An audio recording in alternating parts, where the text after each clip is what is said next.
nos salió aquí el...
Ya, entonces la otra parte se llama combinaciones.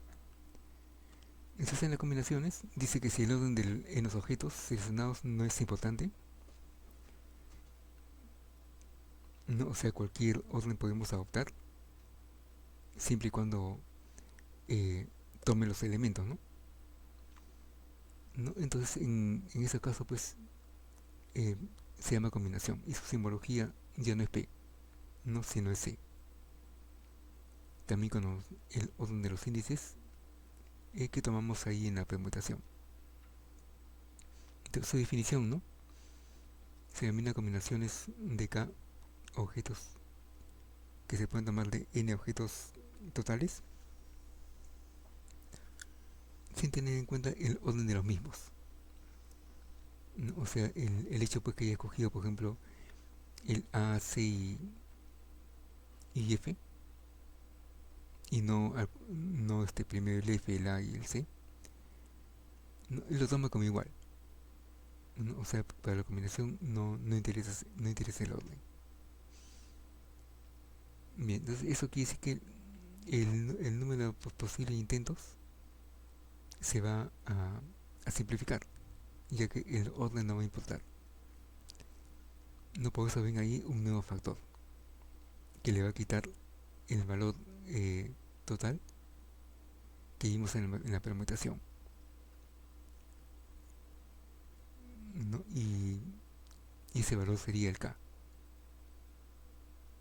Si esta fórmula lo vemos como una permutación, voy a ponerlo nuevamente, si esta fórmula que está abajo lo vemos como una permutación, ¿no? Entonces aquí sobra un elemento que es el K factorial,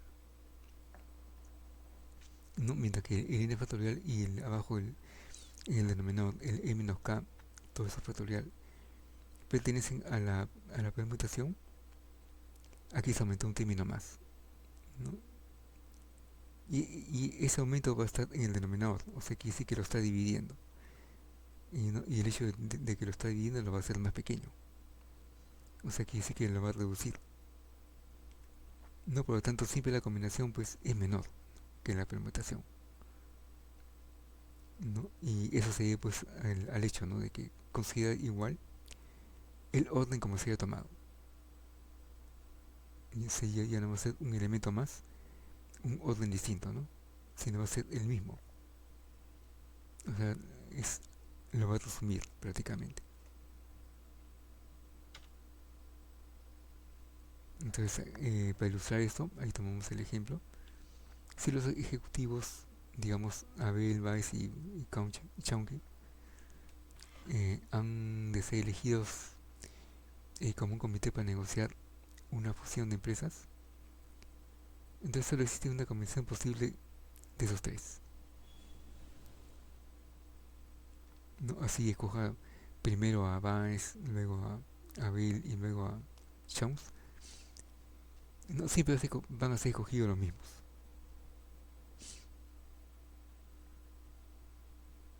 Bien, entonces ahí se puede apreciar de que el orden no cuenta acá,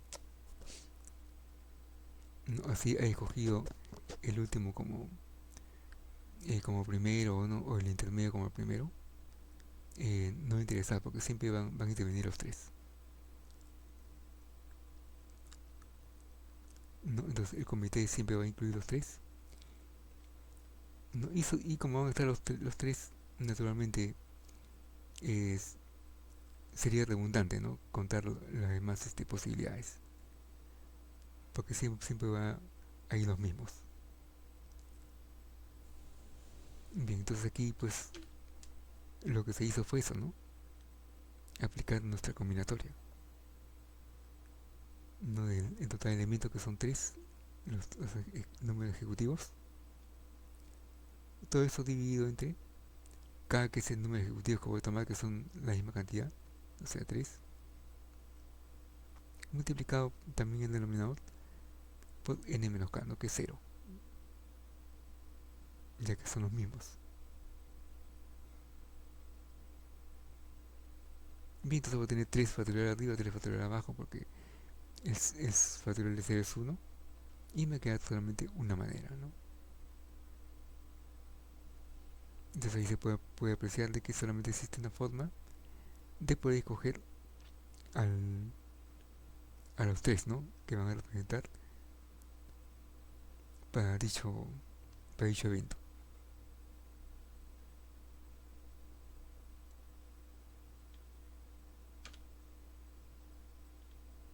Aquí tenemos otro ejemplo.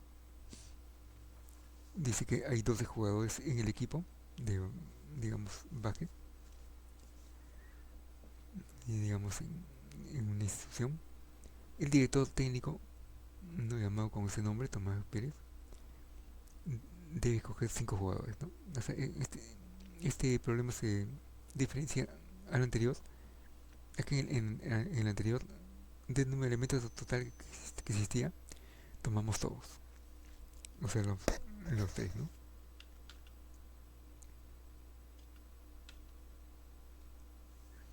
Mientras que aquí del número total de jugadores, que son 12, no se van a tomar todos, ¿no? Dice que se va a escoger a 5, no para formar su línea de inicio. Entonces, ¿de cuántas maneras puedo tomarlos?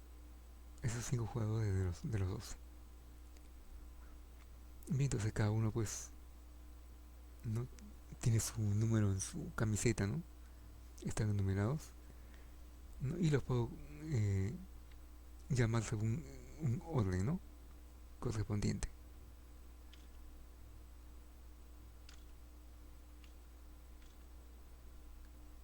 Bien, entonces de los 12, ¿no? Entonces cojo los 5, ¿no? Y formo mi combinatoria.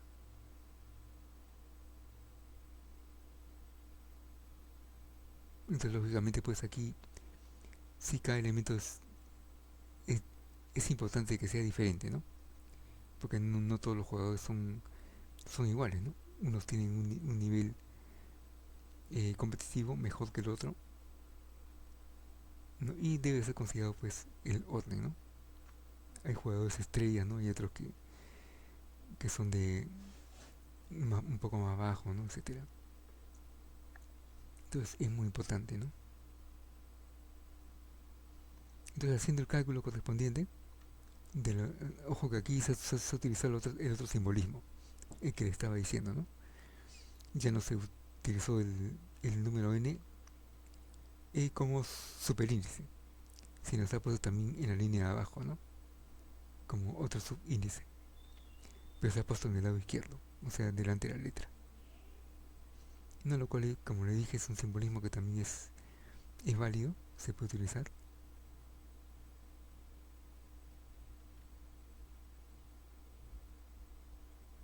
Entonces, al fin y al cabo, haciendo las operaciones correspondientes, tenemos 12 factorial entre 5 factorial por 12 menos 5 factorial.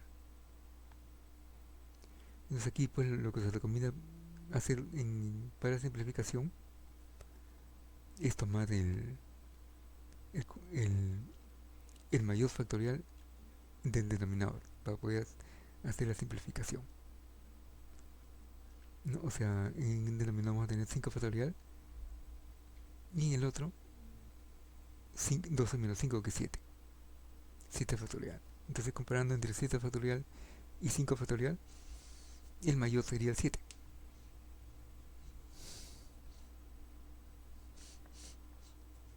Entonces aquí sí que me conviene tomar el 7 factorial para poder hacer la simplificación con el 12 y me quede menos elementos.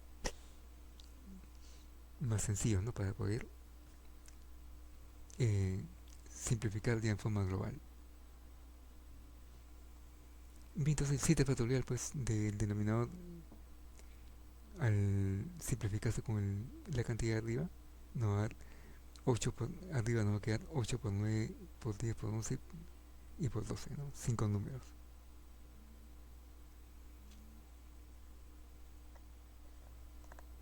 Bien, entonces nada más. Creo que se ha ido el internet en un momento. No está bien.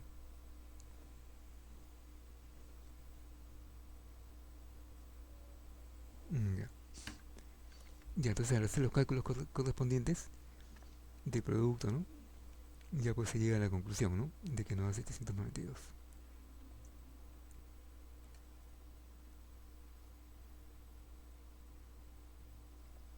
O sea, esas son las formas y maneras de tomar a los 5 jugadores de los 12, ¿no? Que están ahí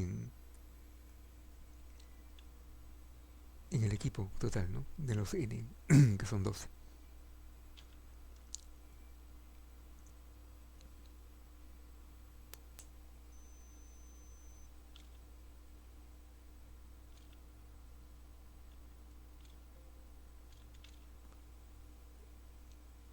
Y entonces esas son las propiedades básicas de la combinatoria.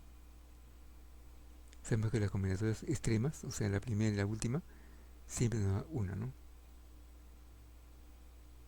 Entonces si ustedes resuelven cada una de ellas, le va a dar siempre el uno.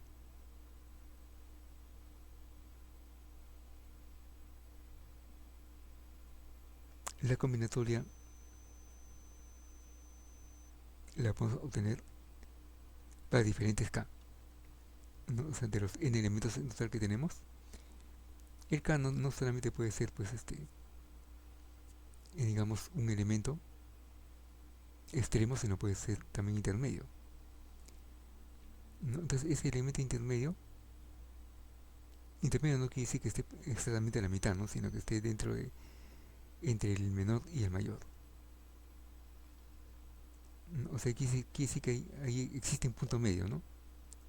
Entonces, el punto medio o la mediana me va a dividir el número de combinatorias, no del punto medio para abajo y el punto medio para adelante. Entonces aquí existe simetría, ¿no? Entonces así pues como el último es igual al primero, también el penúltimo va a ser igual al segundo y el antepenúltimo va a ser igual al tercero, ¿no? O sea, siempre va a haber una especie de simetría, ¿no? Esta simetría se ve reflejada aquí en la propiedad B.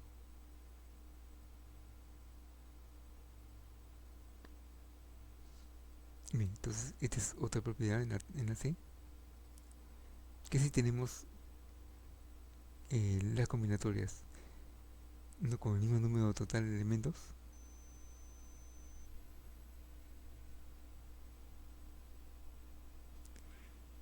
y en donde he sacado números consecutivos, ¿no? Que puede ser que sea k-1 y k, ¿no? Ven ahí que son cantidades consecutivas, ¿no? Entonces es equivalente a decir combinatoria de un elemento más del universo, ¿no? En el número menor, en el número mayor, que diga, que sería acá. Bueno, aunque es una propiedad interesante, generalmente esta propiedad no es usable en los casos que vamos a ver.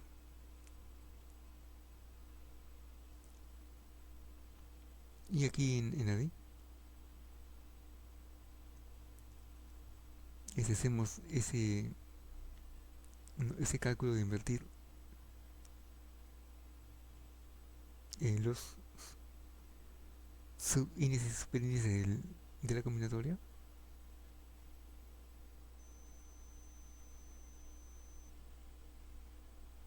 entonces se puede hacer de esa manera y me da el mismo resultado. ¿no? Entonces fíjese pues que siempre el n va a ser mayor que k, ¿no? Pero si le invertimos, o mejor dicho, si le sacamos al número extraído, que sería acá un número menos, entonces para que sea igual, no podemos multiplicar por este factor, que es n menos k más 1, y todo eso sobre k, ¿no? Y tenemos también otra propiedad también, ¿no? Del álgebra de combinaciones.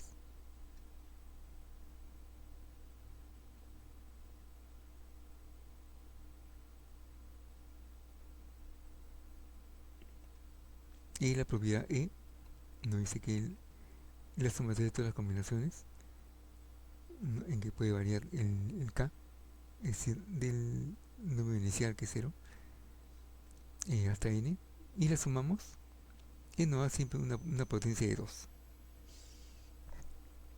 ¿Ya? Es una propiedad también. Y la f, no, que si hacemos el producto de dos combinatorias, digamos de k, el inicial hasta un determinado t, ¿no? De una combinatoria de k, o sea, fíjese que aquí se ha tomado el k, no, que va a variar de 0 a 1 a la m, ¿no? Donde m pues se supone que es menor que n, ¿no?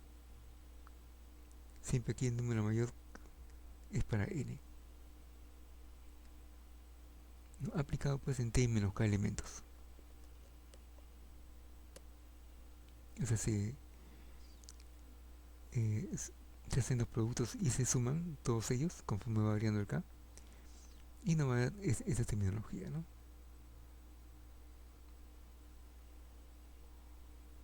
Donde se toma k de m más n elementos. Bien, o sea, de esas propiedades, ¿no? Aunque son puramente matemáticas las cuatro últimas, no, las que hay que tener en cuenta más son las dos primeras, ¿no? La A y la B.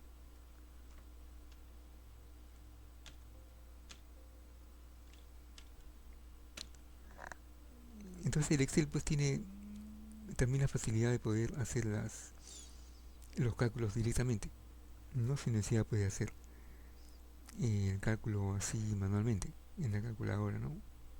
Aunque las calculadoras también ya tienen su fórmula combinatoria incluida, ¿no? Con el shift y el botón de admiración. Bien, pero el Excel tiene también su propia herramienta interna, ¿no? Función. Vamos a aperturar un Excel.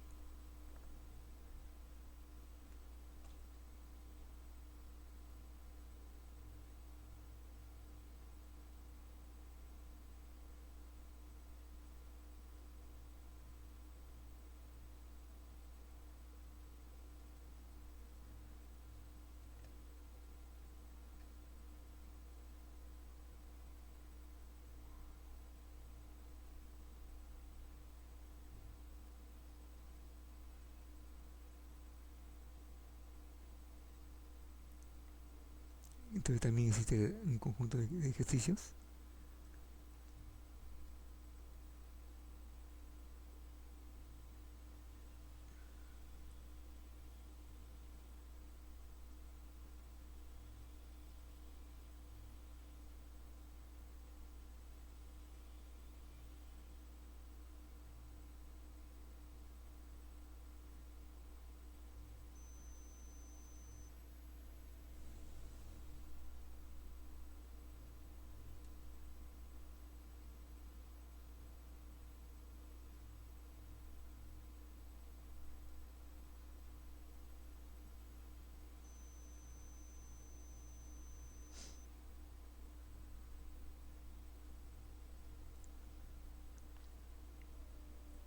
Bien, entonces estos problemas que estoy haciéndolos ahí en el Excel, que están viendo en estos momentos,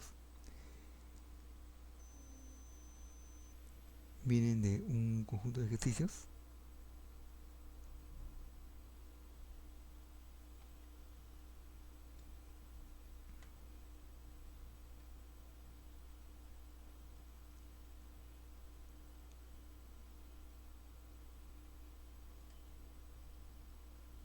Pero antes vamos a aperturar cuáles son las preguntas.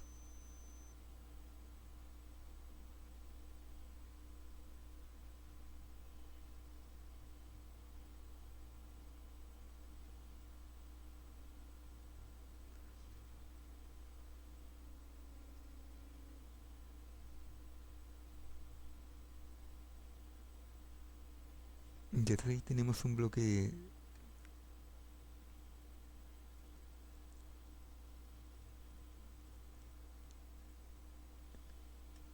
de ejercicios. Aunque aquí hay dos conjuntos, vamos a ver cuál.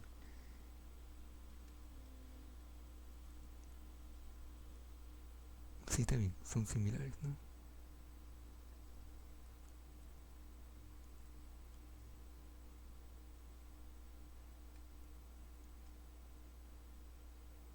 Ya, entonces aquí, por ejemplo, pueden apreciar de que nos piden el cálculo, ¿no? De los elementos factoriales. Entonces ahí se va a usar la técnica simplificativa que les había mencionado antes. Un ratito, voy a ver si están tocando.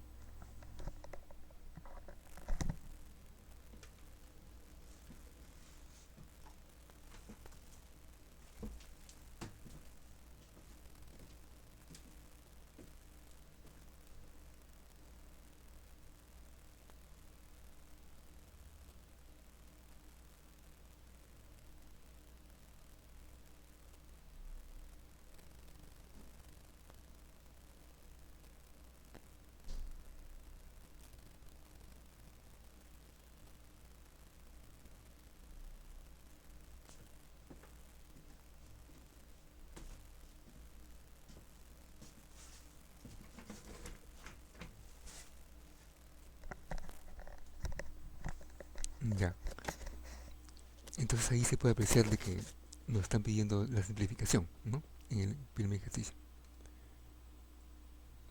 Solamente ahí nos dicen de que en A es factorial en el denominador factorial de 40 y en el denominador factorial de 38.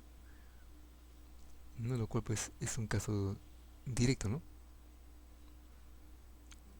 Ya que el 40 se puede poner como factorial de 38 y los números que le siguen, ¿no? O sea, sería 38 factorial en denominador multiplicado por 39 y por 40. O sea, simplemente nos saldría 39 por 40. Entonces, quiere decir que ese factorial va a ser 39 por 40. Y para comprobarlo, lo podemos hacer en la misma hoja de cálculo.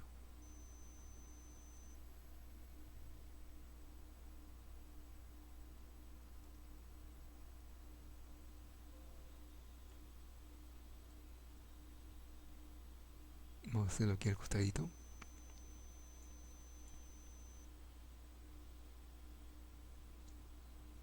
Mejor en otra pestaña.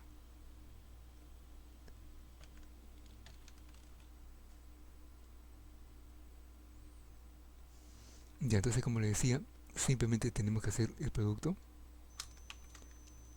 para que nos salga la A de, de las cantidades que se han logrado eliminar,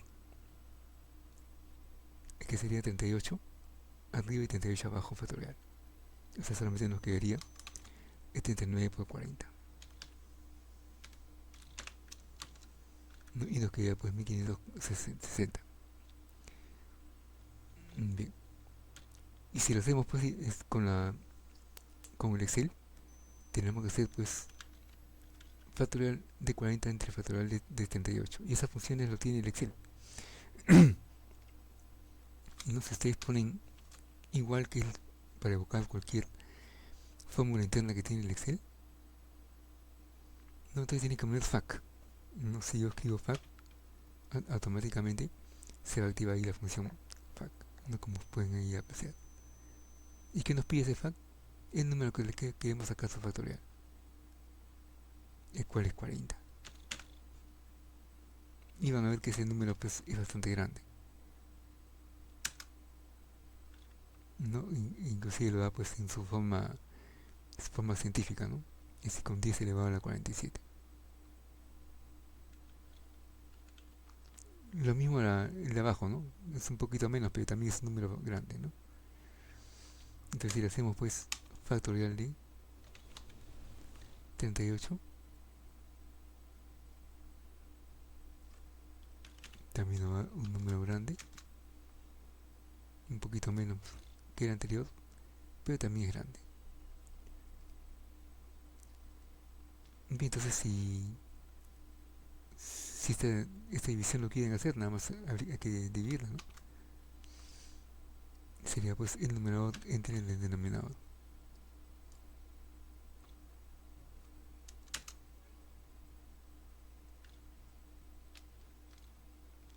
Vamos a ponerlo nuevamente, el numerador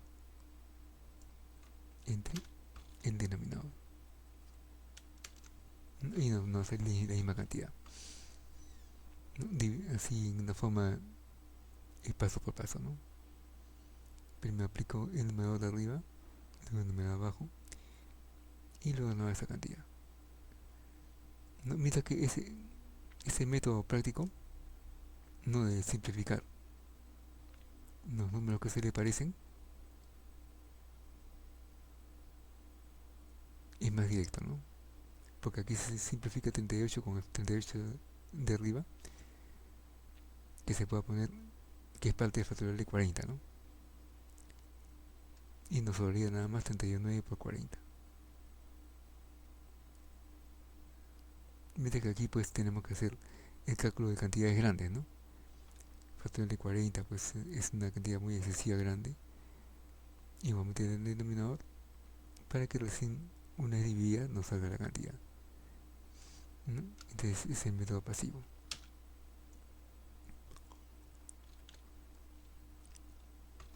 Mientras en la segunda también es inclusive más sencillo, ¿no? Porque son números más pequeños.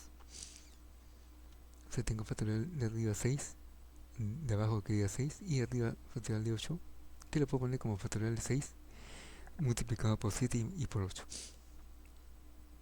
O sea, nos sale 7 por 8, 56, ¿no?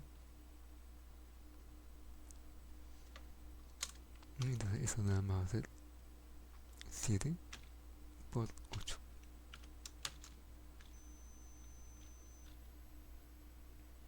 Y así para el siguiente número, ¿no?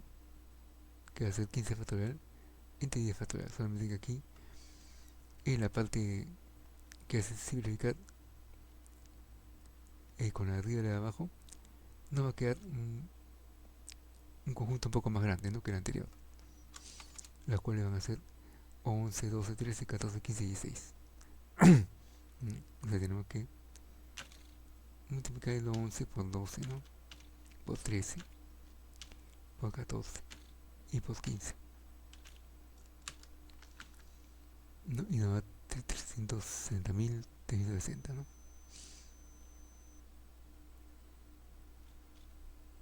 Bien, aquí no nos dice pues la cantidad de elementos que tiene. O sea, es una cantidad algebraica, la que no sale acá porque desconocemos el valor de n. Creo que le podemos dar un valor, pero el ejercicio no es así. No simplemente quiere el término, ¿no?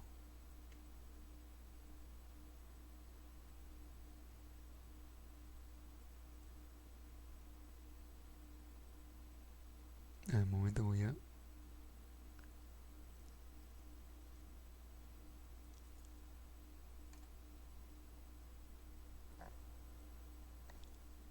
Sí, está bien. Ya. Ya, entonces ahí podemos apreciar de que... De ahí podemos... Se abrió.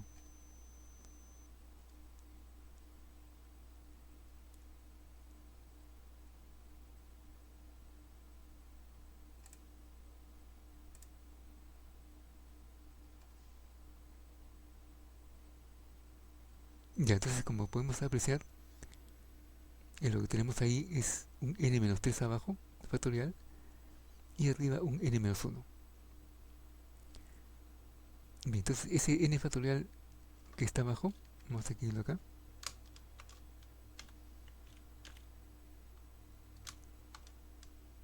en el denominador, se puede simplificar con el n-1. No, porque el n-1 lo puedo poner como n-3 factorial,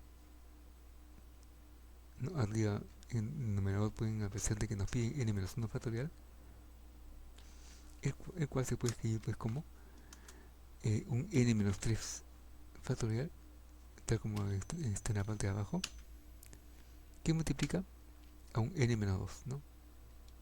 Ya que el número tiene que ir creciendo, ¿no? Entonces que el número que le sigue va a ser n-2, que es mayor, ¿no? ¿No? Y multiplicado también a n-1, ¿no? Y es el número hasta donde llega, ¿no? O sea, ahí se puede apreciar que el n-3 de arriba con el n-3 abajo se puede simplificar, y nada más pues nos queda n-2 por n-1, todo este cociente.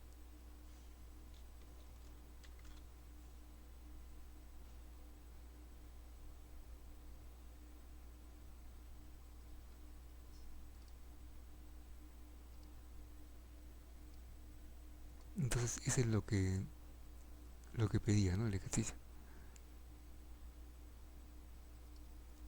Bien, entonces para poder aplicar las combinatorias y permutaciones.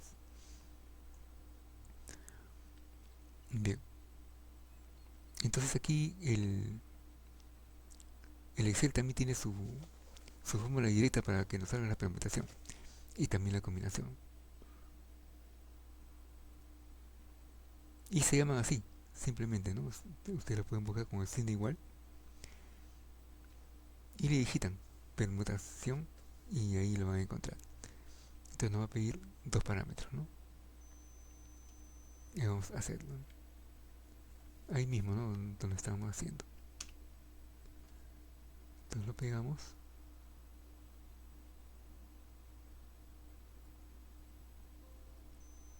y lo colocamos acá.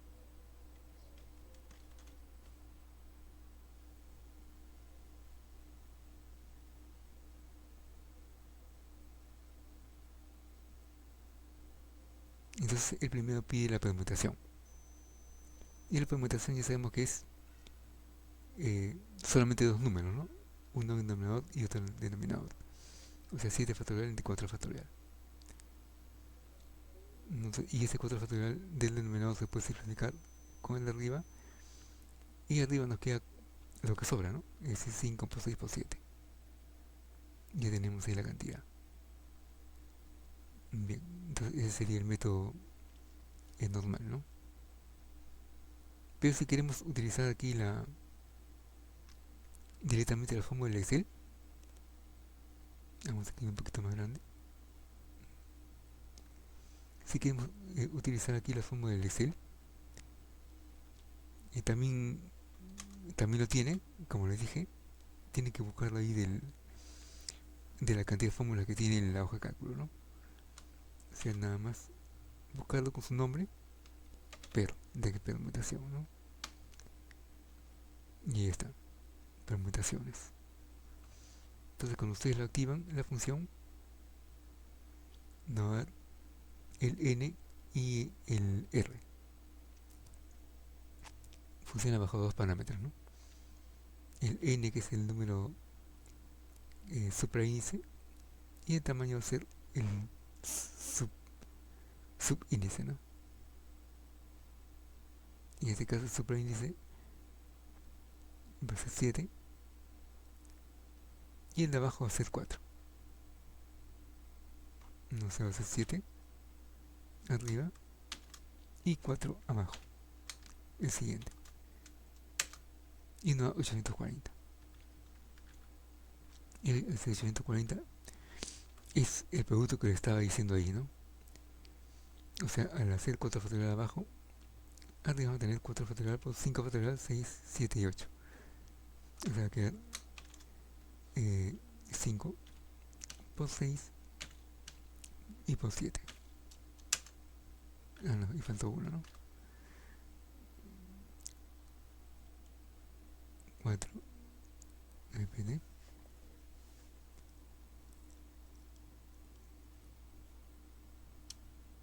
Y aquí creo que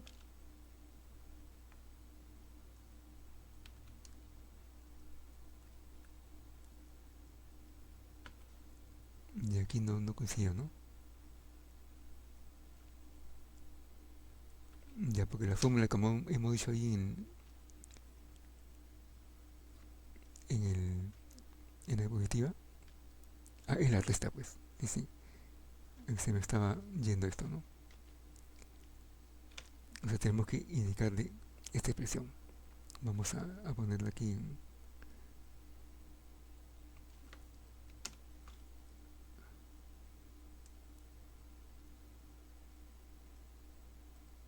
le decimos copiar, ¿no? Y eso es lo que vamos a hacer,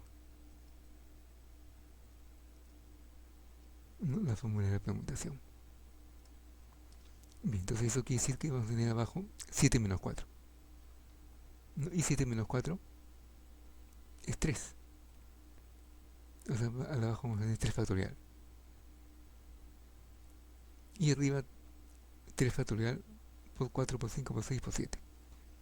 O sea, aquí se van a tener 4 por 5 por 6 y por 7, ¿no? Y ahí vamos a encontrar ya recién el número, ¿no? Entonces, por todos los métodos tiene que coincidir. Igual acá, ¿no? Si aplicamos la misma fórmula, vamos a tener 10 factorial y abajo 8 menos 10.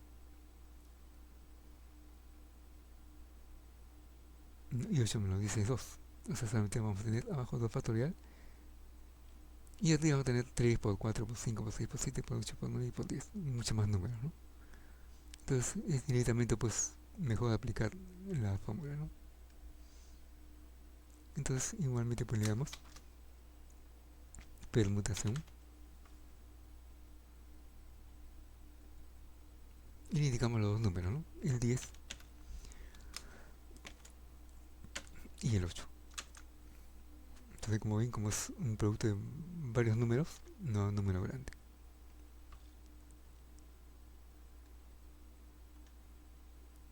Miren que aquí es combinatoria, ¿no? Entonces, así como aquí era combinatoria, era permutación, entonces aquí también tiene que ser, pues, combinatoria, ¿no? Y combinatoria era multiplicando por r factorial, ¿no? En el denominador. Y pues nos da un número menor de combinatorias, ¿no? Entonces la fórmula ya la hemos visto, es así. Simplemente la pegamos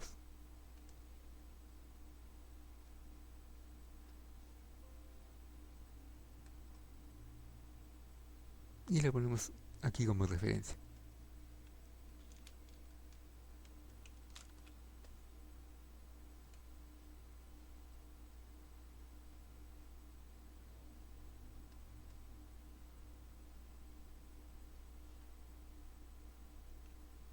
Entonces el Excel también tiene que tener su propia fórmula combinatoria, donde también hay que poner esos dos números, ¿no? El n y el r. Entonces, así como hemos encontrado para la permutación, también podemos encontrar, pues, para la combinatoria, ¿no? Y de la misma forma, es decir, igual y combinatoria. Combinar. Y ahí nos pide los dos parámetros, el n y el r. Entonces, para nuestro caso, pues, el n5 y el r va a ser igual a 2. Y nos sale 10, ¿no?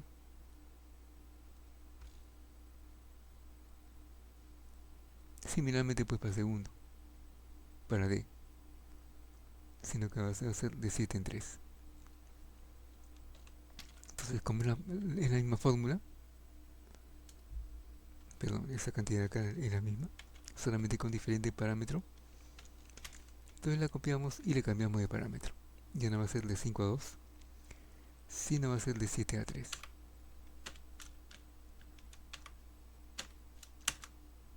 Y no queda 35. Y así ya tenemos los cálculos.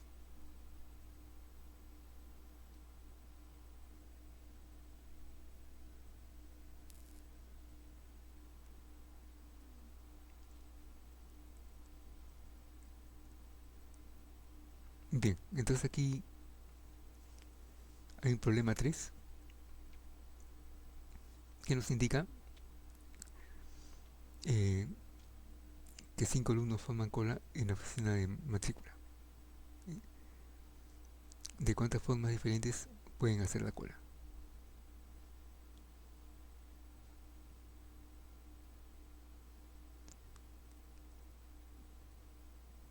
Bien, entonces es un problema en donde el orden se interesa.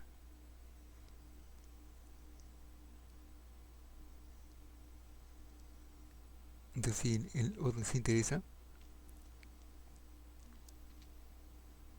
o sea, no es igual pues a que, digamos, en una determinada situación, digamos que Juan con Angélica, etcétera, estén en ese orden, a que estén en otro, ¿no? Bien, entonces por lo tanto usamos la permutación, ¿no? Entonces como son 5 alumnos,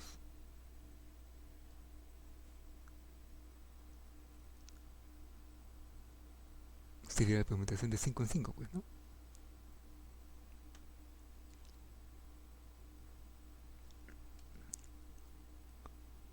Bien, y la permutación de 5 en 5 es el número de elementos, ¿no?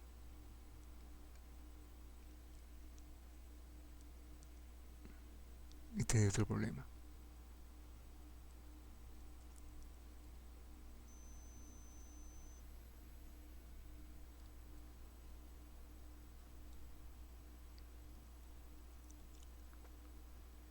Bien, entonces el 5 factorial sería entre 0 factorial. Y ya sabemos que el 0 factorial es 1.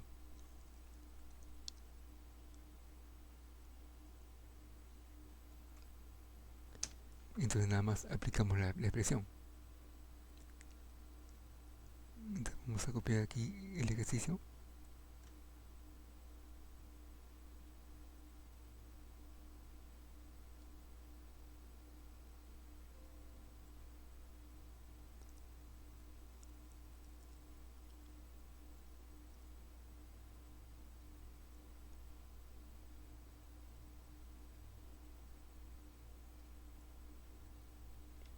Y vamos a ponerlo aquí más abajo.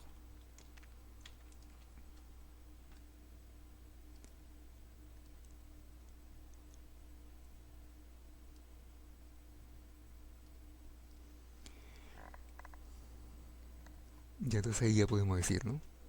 De cuántas maneras diferentes van a hacer la cola los 5 alumnos. Entonces ya sabemos pues que el n en A, ¿no? Vamos a poner aquí la A. Entonces en A va a ser nuestro n es la cantidad total de alumnos.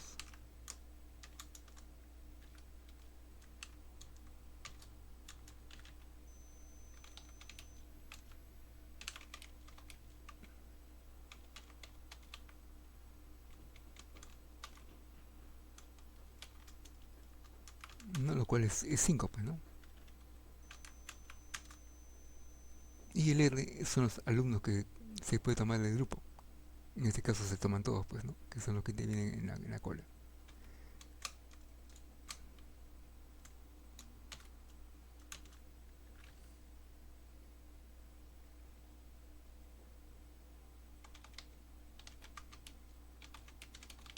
Es decir, todo lo que están en la cola,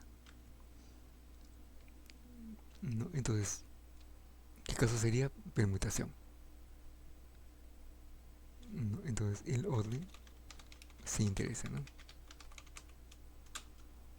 Entonces ya con eso pues justificamos, ¿no? De que tenemos que utilizar y la formulita pues de arriba, ¿no?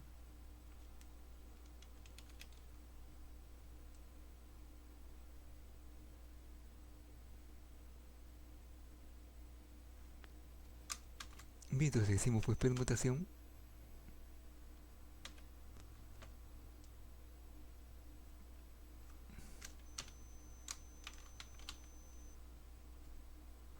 y ahí introducimos los elementos, ¿no? Nuestro n va a ser el total del 1 que son 5,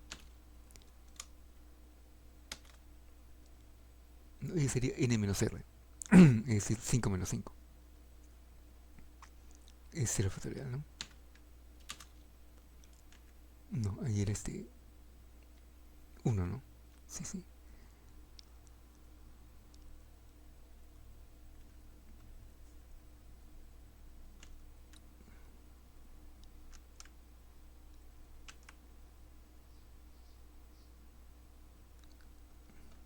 Bueno, aunque en este caso simplemente sería pues n factorial, porque como abajo es 1, ya que ese factorial es 0, simplemente nos queda 1 por 2 por 3 por 4 por 5. O sea, simplemente es factorial, ¿no? Factorial de 5. No, ahí nos sale el 120. Ya más directo.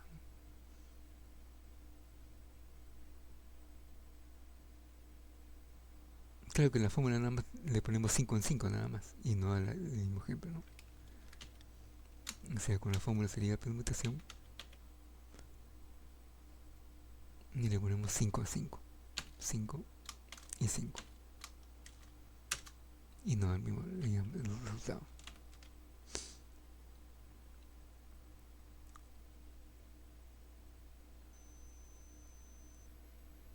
Ya, entonces, en el segundo caso, de la misma pregunta, dice de cuántas maneras diferentes pueden hacer la cola si el más alto debe estar al comienzo.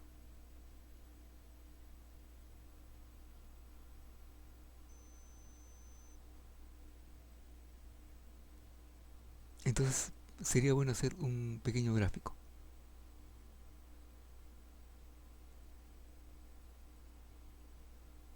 Ya vamos a hacer el pequeño gráfico para que se pueda entender mejor.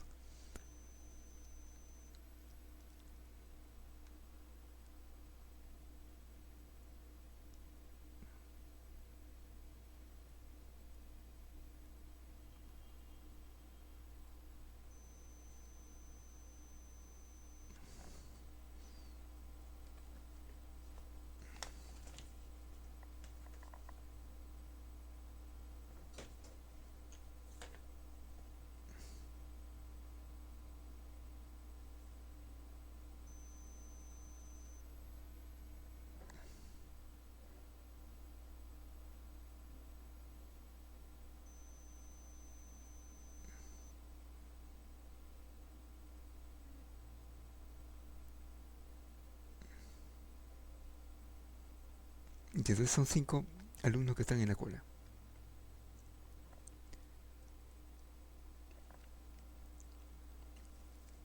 Bien, entonces nos hablan de, si vemos echamos una mirada a los problemas, a los casos, vemos de que nos menciona un alumno A, que sería pues el más alto, ¿no? El más alto.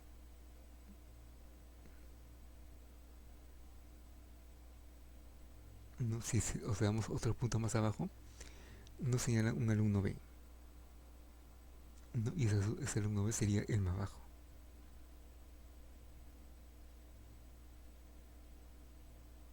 De estatura, ¿no? Se supone. Bien, pero aparte de esos dos alumnos, hay otros tres, ¿no? Claro que pueden ser mezclados, ¿no? Hombre y mujer. Inclusive aquí lo generaliza como varones, ¿no? Pero pueden ser también mujeres. Ya. Pero la condición de ese punto B me señala de que como tomamos los 5 alumnos, o sea, quiere decir que hay 5 lugares en la cola. De ese modo. Y la condición me dice de que el más alto debe estar primero, ¿no? O sea, si regresamos al ejercicio,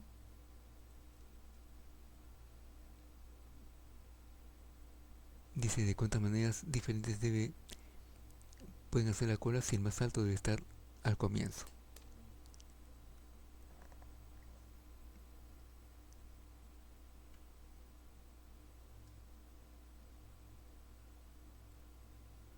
Bien, entonces al comienzo pues se supone que es el primer lugar, ¿no? Vamos a suponer de que ah, si colocamos un orden, este va a ser el primer lugar, el segundo, el tercero, el cuarto y el quinto, ¿no? Y aquí la atención, ¿no? Donde se va a atender al alumno. Counter, ¿no?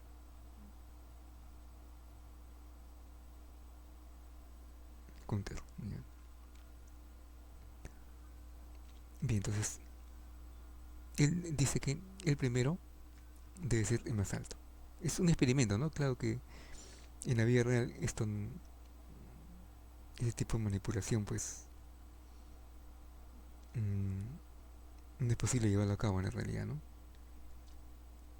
Bien, entonces el más alto debe estar aquí al principio. Entonces quiere decirle que va a haber libertad para las demás casillas, para el 2, para el 3, para el 4, para el 5.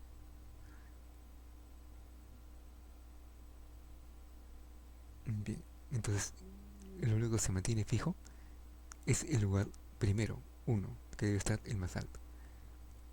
Entonces quiere decir pues que de los 4 alumnos restantes, ¿no? Entonces puede haber permutaciones, ¿no? O sea, puedo poner al mediano en el que sigue y así sucesivamente, ¿no? Entonces, como hay libertad de colocarlos, se podría hablar de una permutación, ¿no? O sea, todo esto sería la permutación,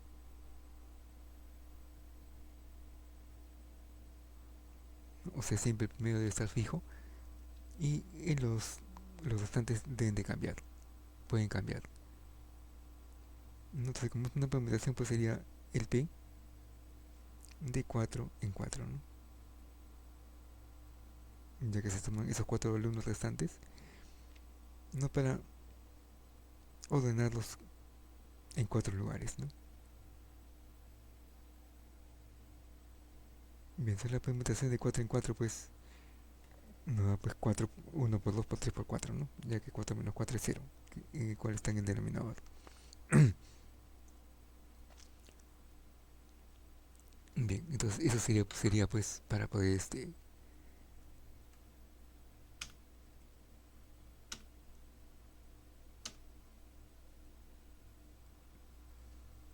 vamos a, ya, entonces este es el caso que estamos presentando, ¿no?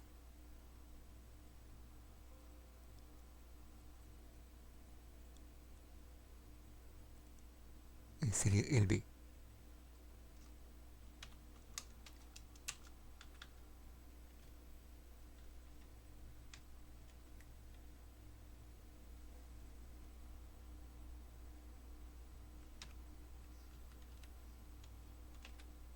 Ya, entonces si hemos deducido eso, no nos quedaría pues simplemente hacer el cálculo,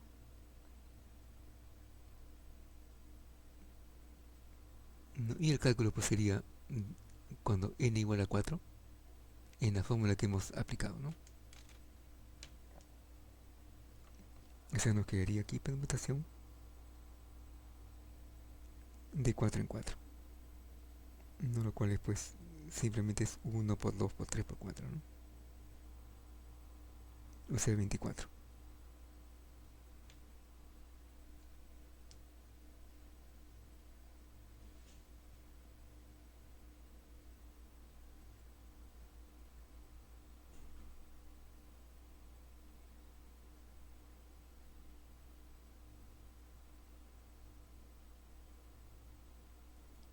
Bien, ahí también hay un apartado C, ¿no?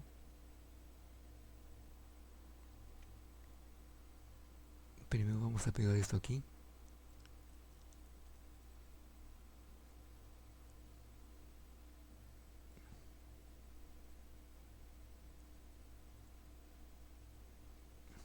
Y le damos imprimir, ¿no?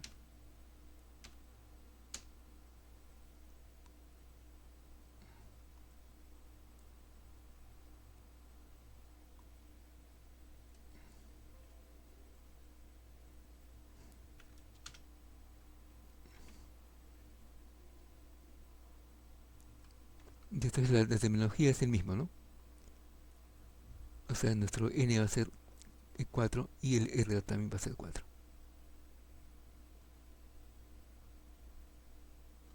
Entonces, así como hicimos en el caso anterior, y le decimos pues de que nuestro n ahora va a ser 4 y nuestro r va a ser 4. No por lo tanto la permutación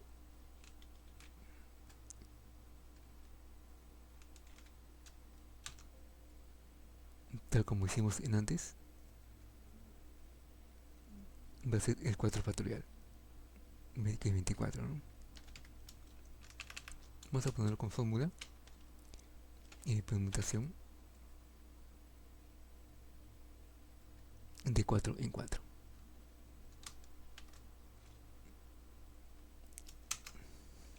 el cual no da 24.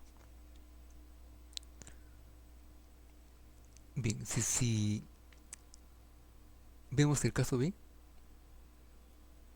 entonces el caso B va a ser muy similar. Ya vamos a compartir la pantalla.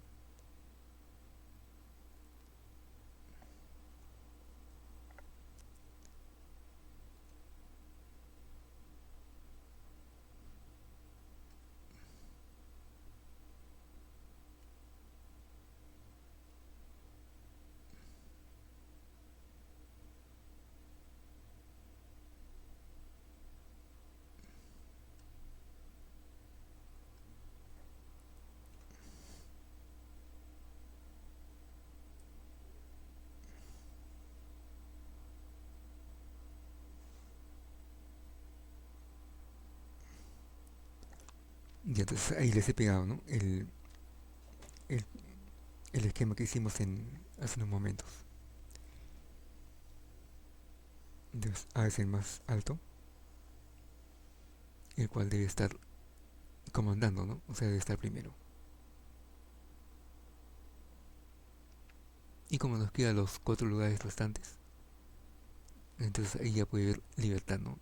De poder hacer arreglos entre los 4 restantes, ¿no? Que sería permutación de 4 en 4. Y para eso pues utilizamos la expresión, ¿no? Entonces ahora ya n es igual a 4 y el r es igual a 4.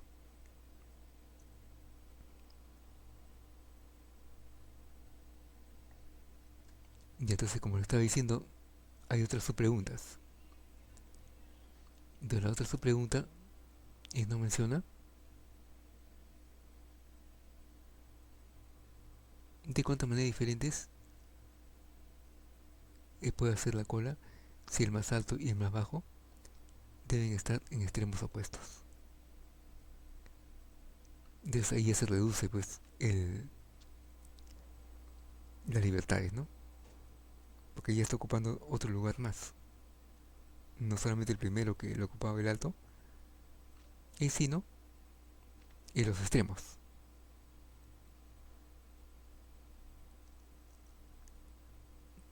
No debe estar en extremos opuestos. Entonces ahí nos habla de dos situaciones que pueden ocurrir.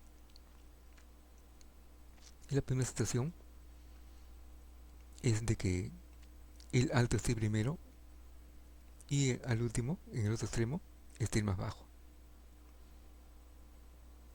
Pero no es el único caso pues en que se cumple que estén en los extremos, porque el más bajo también puede estar primero. Y si el más bajo estuviera primero, entonces quiere decir que el más alto debería estar en el otro extremo, es decir, al final. Bien, entonces ahí claramente podemos ver de que el primer lugar y el último ya son fijos, ¿no? Son exactamente guardados para el más alto y el más bajo, los cuales pueden suceder eh, en dos situaciones diferentes, ¿no? El alto primero o el bajo primero.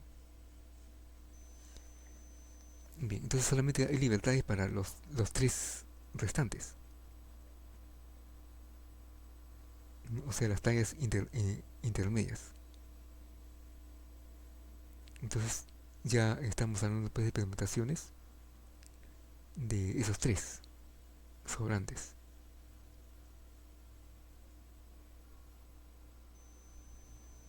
Ahora vamos a hacer el gráfico.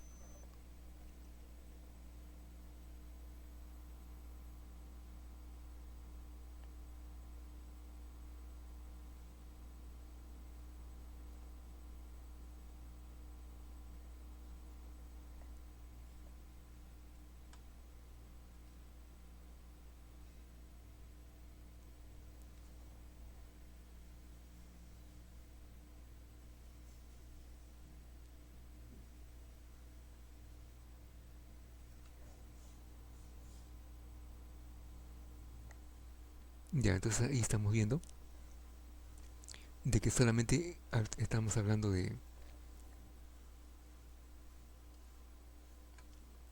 primer lugar, ¿no? En el caso anterior, de que ya estaba reservado para el más alto. Bien, entonces aquí en este segundo caso ya tendríamos que borrar esta posibilidad que habíamos escrito acá. Entonces vamos a borrarlo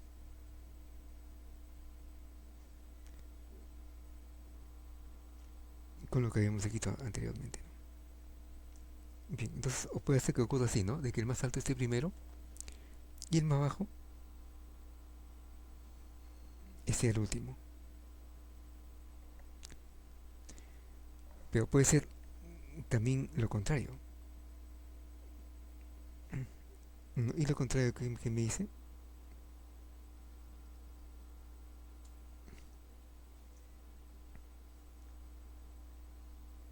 de que aquí está el muro de atención y aquí los 5 lugares. No dice que también es posible de que cumpla esa condición de que está en los extremos, el más bajo primero y el alto estaría en el otro extremo. ¿No? O sea, aquí el más bajo estaría en el primer lugar y me quedarían pues 3 lugares intermedios.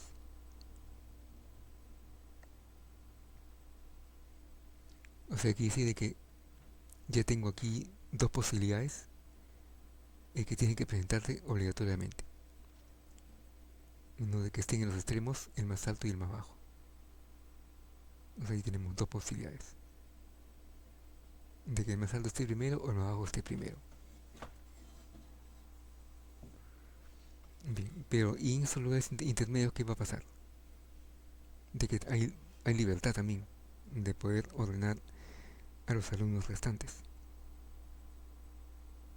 Bien, entonces, ¿de cuántas maneras puedo ordenar esos tres alumnos restantes? No tanto en el primero como en el segundo caso, también con permutaciones. Pero esa permutación sería más pequeña. No tanto en este caso como en el de abajo. Bien, entonces, tanto en este caso como en el de abajo, las permutaciones van a ser de 3 en 3. ¿No? Y la permutación de 3 en 3, pues, es 3 factorial entre 0 factorial. Y iría también haciendo el cálculo, ¿no? Que sería 6, ya que el factorial de 3 sería 6.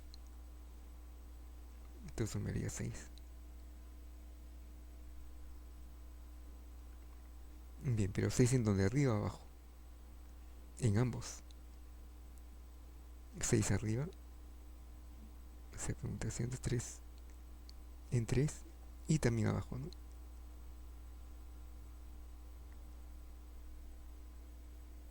Entonces, juntando ambos sería 6 y 6, que serían 12, que se puede poner como 6 por 2.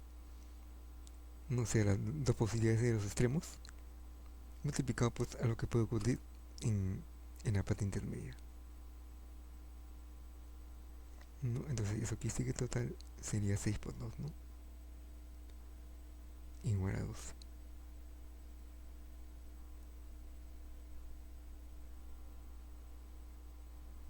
Entonces ahí ya tendríamos este segundo caso, ¿no? Vamos a pegarlo aquí.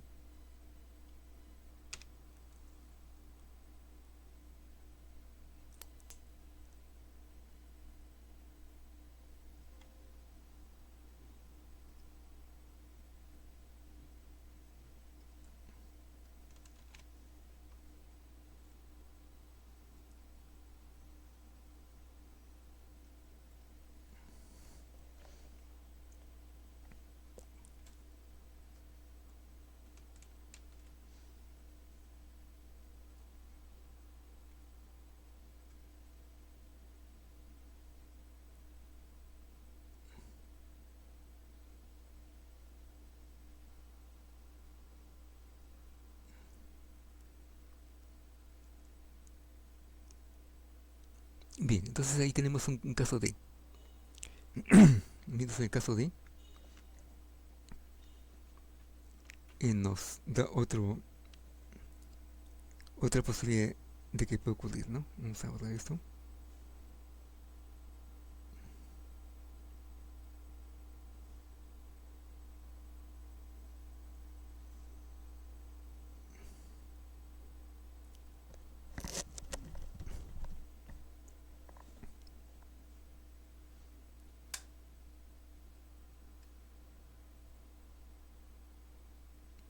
Dice que no deben estar juntos. El A y el B no deben estar juntos. No deben estar en forma de vecino, ¿no? O sea, si una forma AB pegados o B y A pegados. No tiene que estar guardando cierta distancia, por lo menos de un sector, ¿no? Bien, entonces aquí hay varias formas, hay dos maneras de cómo podría hacer este ejercicio, ¿no? O viendo todo lo que puede ocurrir, y como también usar la teoría del complemento. Entonces la teoría del complemento que nos dice de que de un conjunto universal, no si tomamos un subconjunto, digamos, eh, z, entonces el complemento va a ser 1 menos z, no la probabilidad de que ocurra z menos 1 menos z, o z prima, ¿no? Generalmente en probabilidad se usa esa simbología de z prima. Una letra prima, ¿no? Prima, que quiere decir el complemento. Lo que no va a ocurrir. Bien.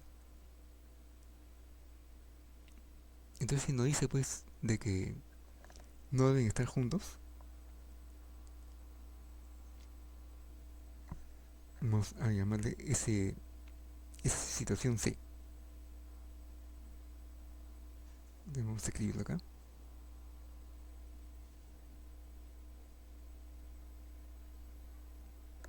No, ese, vamos a decirle que no deben estar juntos. No juntos. No en un sentido o el otro, ¿no? Como dijimos. A, B o B A. Bien, entonces si llamamos el evento C en que no deben estar juntos, entonces va a existir otro evento complementario, C', ¿no? C con un apóstrofe en la parte de encima. O sea, esa es la negación. del evento C, ¿no? Entonces la negación es que deben estar juntos.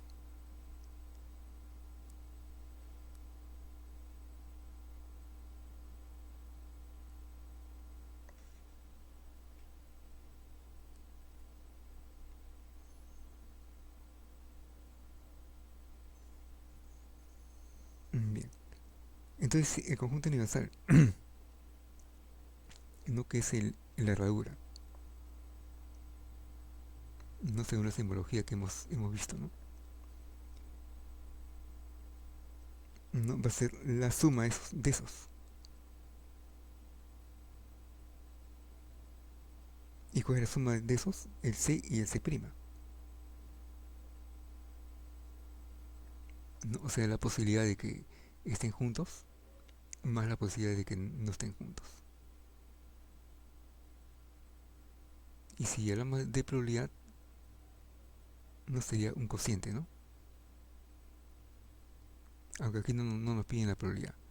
Entonces dejémoslos ahí nomás.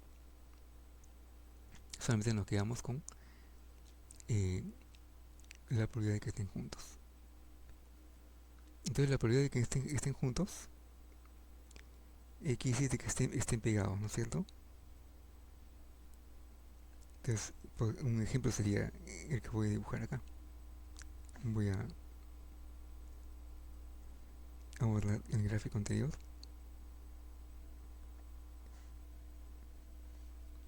¿No? Entonces una posibilidad sería de que A y B estén así. Ahí están juntos.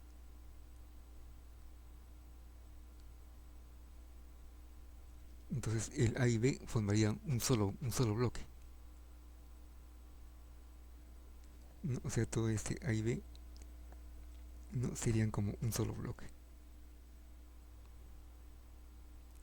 Entonces ese solo bloque se puede desplazar a cualquier situación, a cualquier el lugar. O sea, puede estar en el segundo lugar, en el tercero o en el cuarto, ¿no? Y ahí me da el número de posibilidades en que estén juntos. Pero pero el conjunto universal de herradura, el que estoy marcando acá, es el número total de combinatorias, ¿no? El número posible de combinatorias posibles que ya hemos anteriormente deducido y que nos salió 120. O sea, de cuántas formas pueden estar todos los alumnos ordenados. Está incluido eh, todas las posibles combinatorias que puede haber. No si observamos el gráfico que vimos donde estamos haciendo los ejemplos. No, el primero, de cuántas maneras diferentes se pueden hacer la cola. Entonces tenemos de que nos dio 120.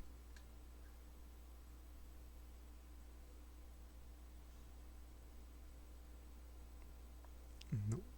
Entonces eso tiene un valor. No si volvemos aquí en el ejemplo que estamos haciendo. Ustedes lo revisan y van a ver de que ese omega que he marcado aquí con un círculo ya tiene su valor que hemos encontrado, que es el universo total de posibilidades en que se puede ordenar los 5 alumnos.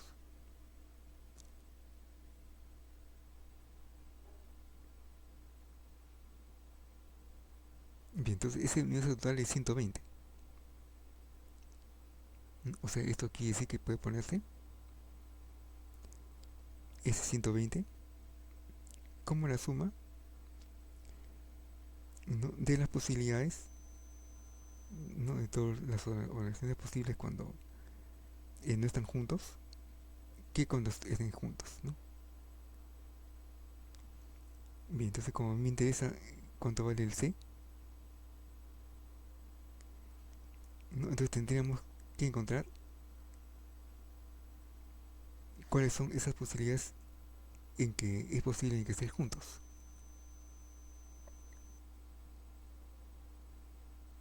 Bien, entonces esa posibilidad de que estén juntos ya en parte le hemos graficado aquí, en la parte superior,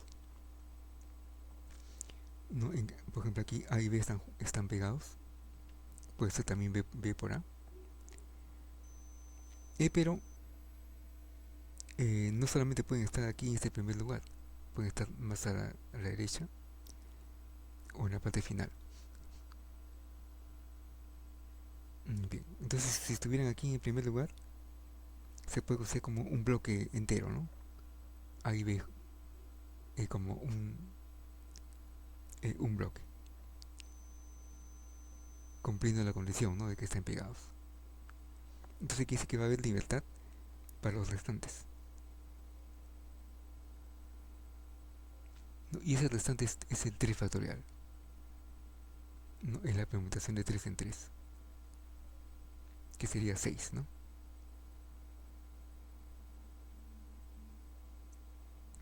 6 formas de poder ordenar a esa parte distinta, ¿no?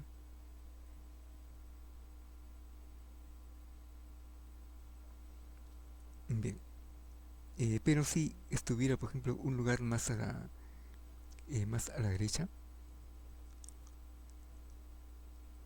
digamos de esa forma, AB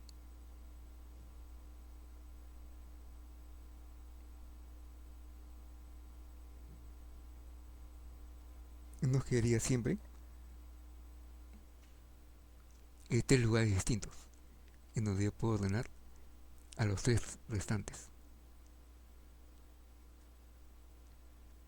Como también podría ser así, AB,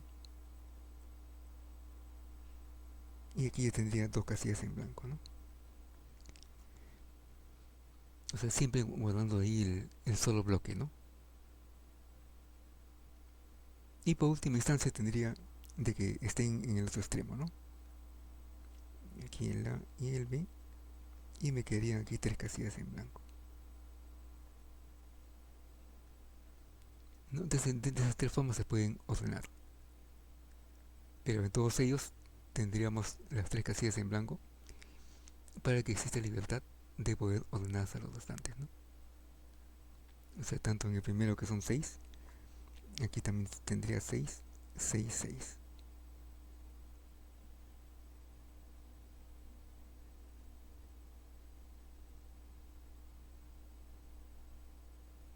Entonces, si sumo todos los 6, me da 24, ¿no? Posibilidades de poder ordenar las...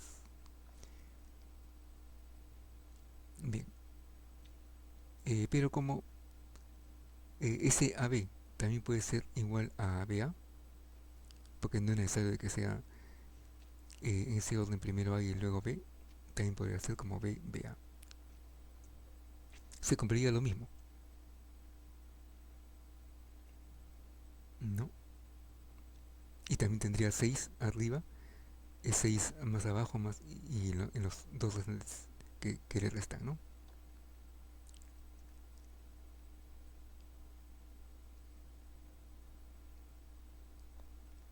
Entonces aquí dice que en total va a haber, aparte de esos 6 que he graficado aquí, que son 24, y tendría otros conjuntos de 6. O sea, 24, 24 sería 48, ¿no? Y tendremos pues 48 más, ¿no?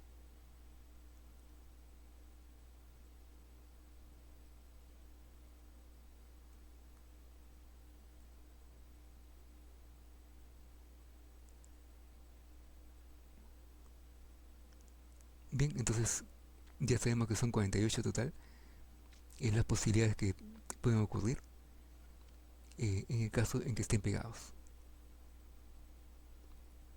Pero como aquí el problema me está pidiendo lo inverso, ok, el complemento, entonces lo que tendríamos que hacer es lo siguiente.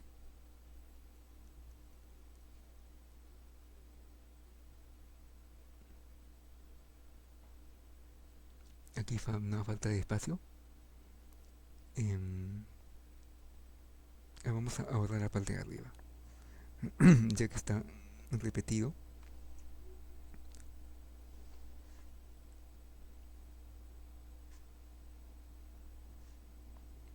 en además gráfico, ¿no?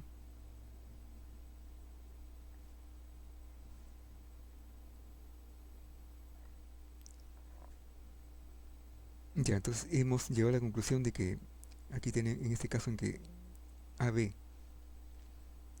esté primero el A y luego el B, tenemos 24 posibles casos, ¿no? Ese, el AB, tenemos 24 posibles. Y en el caso en que estén pegados de esa forma, BA, vamos a tener otros 24 casos posibles. O sea que dice que en total vamos a tener 48. En el caso en que estén pegados, ¿no? Pegados. Vamos a poner aquí casos pegados.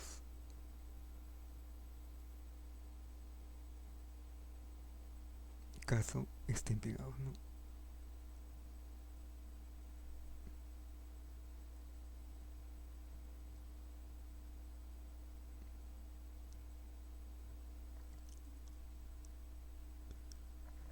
Bien, pero como hemos visto ya abajo, el total de casos que pueden ocurrir son 120, es decir, el espacio muestral, ¿no? Entonces, el caso de que están pegados, le hemos llamado como C', ¿no? Es decir, entonces indica el C'. Pero lo que me interesa es el C, en el caso en que no estén juntos, ¿no? En el caso entonces de que en la herradura es 120, está como en la ecuación de abajo, va a ser el caso en que estén no juntos, más el caso C'. Pero el caso C' es 48.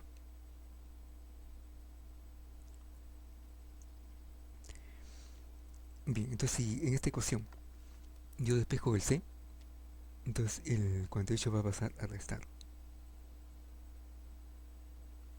¿no? Entonces me va a quedar C igual a 120 menos 48.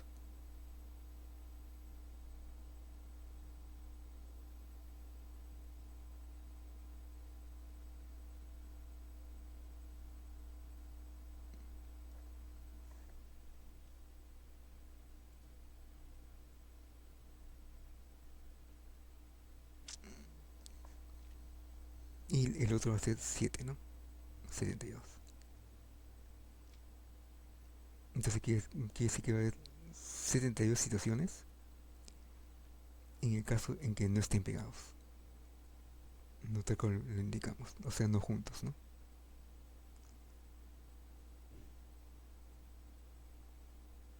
Bien, entonces ahí hemos visto mm, más propiedades. La propiedad de complemento y la propiedad de las permutaciones, ¿no?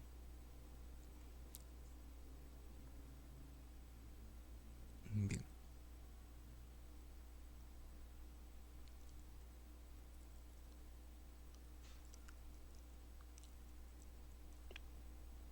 Bien, pues acaso les voy a pegar les voy a pegar esa parte que hemos hecho.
Ya, entonces ahí en el Excel que le voy a mandar, vamos a compartir esto.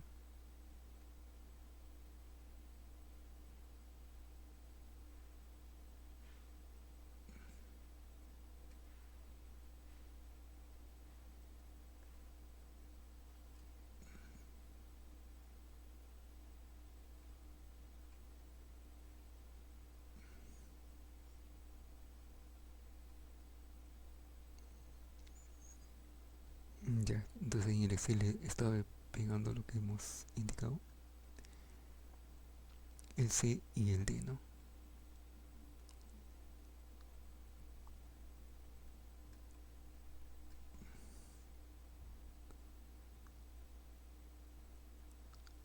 Bien, entonces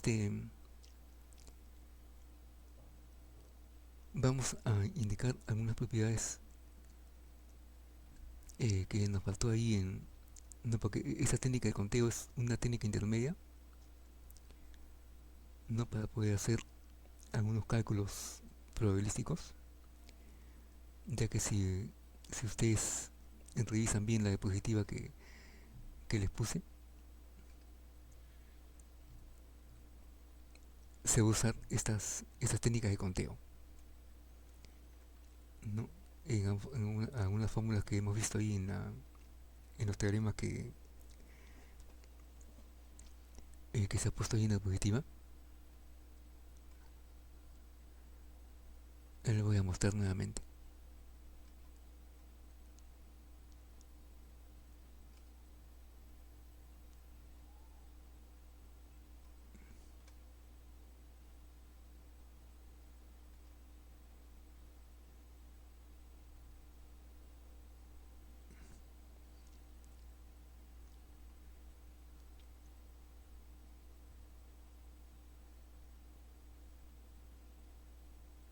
Siempre pues en la fórmula de la probabilidad, ¿no? En la parte del numerador va a ser el caso posible de su conjunto del evento A, y en la parte es superior el total, ¿no? O sea, el universo posible, ¿no? Entonces en esta fórmula que leí la vez pasada de probabilidad,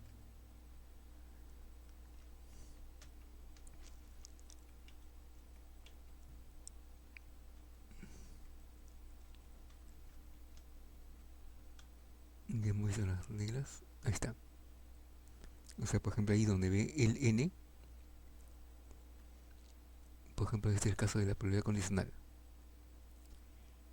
¿no? O sea, la probabilidad condicional es una anotación así como ustedes están viendo en la diapositiva, con un slash, ¿no? Eso aquí sí es la probabilidad de A, en dado de que se sabe eh, lo que ocurrió en el evento B. O sea, es información. O sea, en síntesis, lo que se busca es la información de A, probabilísticamente hablando, siempre y cuando se conozca eh, lo que ha ocurrido en el evento B. Entonces, esa es la forma de cómo poder interpretar este tipo de anotación. ¿Y cómo se encuentra? Se encuentra pues con esta ecuación, ¿no? Entonces va a ser igual a la probabilidad de que A y B ocurran simultáneamente, o sea, haya puntos en común entre el evento A y el punto B, y todo eso dividido entre la probabilidad de B. Entonces, ¿qué pasaría? Allá, aquí al costado, son conteos, ¿no? O sea, cada una de esas probabilidades son nada más conteos. O sea, el n que figura aquí significa el número de elementos que contiene la intersección, el módulo de intersección A con B, ¿no? Y en la parte de abajo es el número de elementos que tiene el conjunto universal. Mientras que aquí la probabilidad de B significa ¿no? El número de posibilidades de ocurrencia del elemento B, del evento A, entre el universo.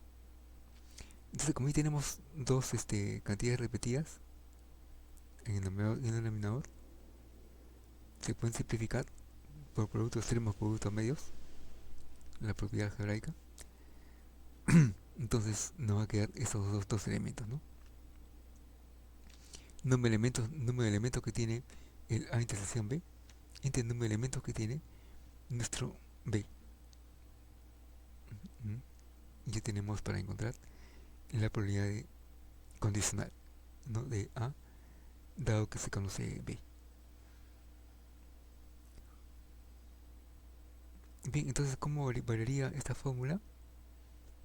Si es que se invierte. Por ejemplo, nos pueden pedir la probabilidad de B, que encontremos la probabilidad de B, dado de que se tenga información de lo que ocurrió en A, ¿no? O sea, lo contrario. Entonces, aquí también quedaría similar, ¿no? O sea, ya no sería A intersección B, sino sería B intersección A.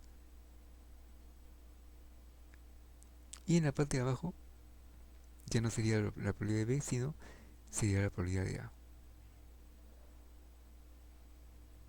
¿Ya? Entonces, ese es en el caso en que, por ejemplo, nos pidan lo contrario de esto, ¿no? Pero hay otra propiedad muy interesante, ¿no? Que es la propiedad conmutativa. Entonces, la propiedad conmutativa nos dice de que la probabilidad de A intersección B, o sea, el numerador, no de esta ecuación, es igual a la probabilidad de B intersección A, ¿no? Es como una operación eh, multiplicativa, ¿no? Como vimos en matemática, de que A por B es igual a B por A. Bien, entonces eso es lo que significa este símbolo, ¿no? Que es intersección, que es como una U volteada, ¿no? Es el punto en común entre el evento A y el punto B. Lógicamente que si esta cantidad es cero, o sea, no comparte ningún elemento en común, entonces va a salir cero entre cualquier número de cero, ¿no? O sea, no va a haber condicional. Bien, entonces esa probabilidad condicional, ¿no? Es bastante importante en probabilidad. Ahí tenemos una aplicación. Dice que una entidad financiera tiene clientes con diversos tipos de deudas, ¿no? Y ahí nos dicen de que el 12% de los clientes tienen deudas por hipoteca,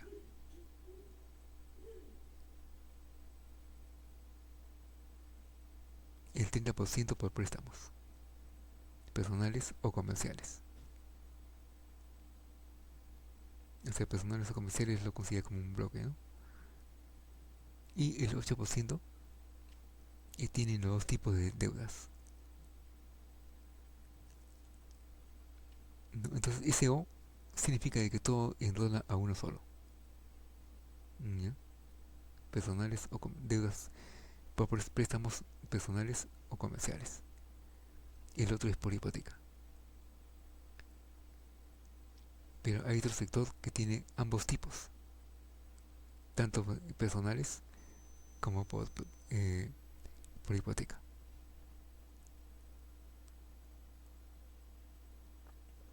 Entonces, siempre este tipo de problemas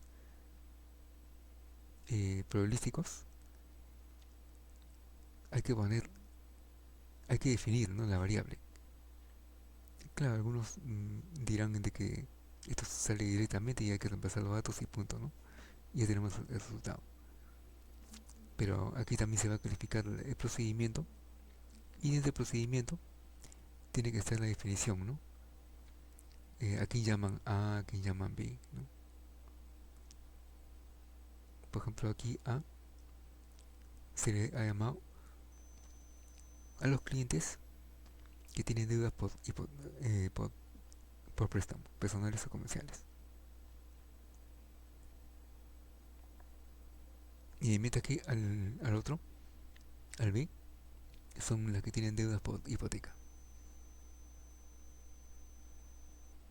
Bien, entonces como aquí el problema nos da términos porcentuales, entonces esos términos porcentuales se toman como probabilísticos.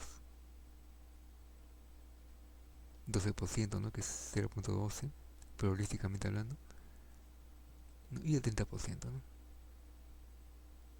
Como también el 8% que es ambos.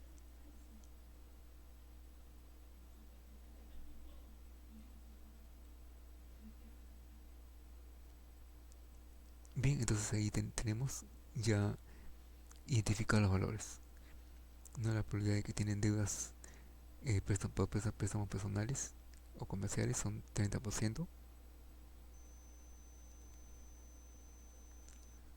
Los que tienen por hipotecas son menores, 12%.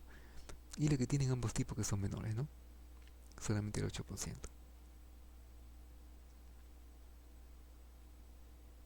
Bien, entonces aquí tenemos las dos variables.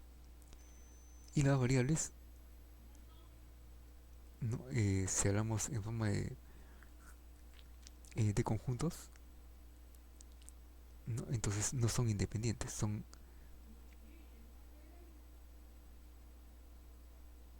cuando son independientes son mutuamente excluyentes. Pero cuando comparten punto en común, se dice que no son excluyentes. En este caso comparten punto en común, ¿no? Y la parte que comparten es el A intersección B, ¿no? Que es el 8%. Entonces ya tenemos todo lo que está ocurriendo, ¿no? Tenemos el A, el B y el A intersección B. Entonces ya podemos encontrar lo que nos piden, ¿no? Y ahí la pregunta pues es crucial, ¿no? Entonces en la pregunta nos está diciendo cuál es la probabilidad de que tengan deudas. ¿Y quiénes son las deudas? A o B. Las deudas por préstamo, ¿no? Lo que nos piden. ¿Cuál es la probabilidad de que tengan deudas por préstamos personales o comerciales? Lo cual es el A. Bien, entonces lo que nos piden es la probabilidad de A, ya que ya está identificado, ¿no? El A es por préstamos personales o comerciales. Entonces, simbólicamente hablando, tenemos que escribirlo así, ¿no? Lo que nos piden es la probabilidad de A.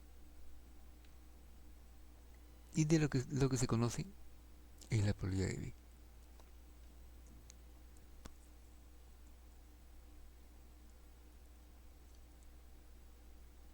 Bien, entonces, por definición, la probabilidad de no, condicional es dada por la probabilidad de A intersección B, el cual también ya se conoce, lo que tiene los tipos de deudas, que es el 8%. O sea, son ya datos conocidos, ¿no? Entonces tienen la probabilidad de B. Y la probabilidad de B también es un dato conocido, ¿no? Que es el 12%. Entonces aquí sí que ya se conoce todo. Lo único que tenemos que hacer es reemplazar los datos, ¿no? Y esta cantidad pues nos va a dar la probabilidad condicional de A dado B.